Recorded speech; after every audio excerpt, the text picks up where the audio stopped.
Geçer gider elbet bir gün, ayrılığın sırası var.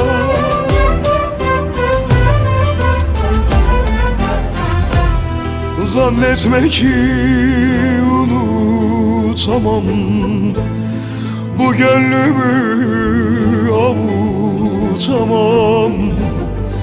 Ataşlarda yansam bile gönül yaramı saramam.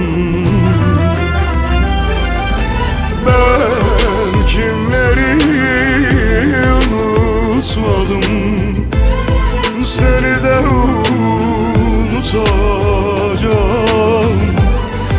Ecel gelip bulsa bile beni senden alacağım.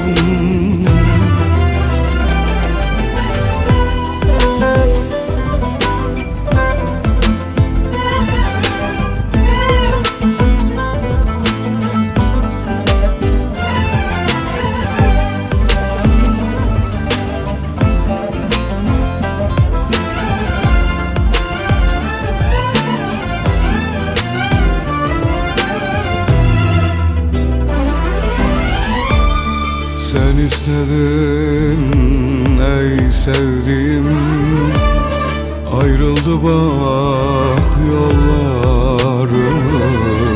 Sen istedin ey sevdiğim, ayrıldı bak yollarımız. Sonunda muradın oldu, kapandı gönül sayfa.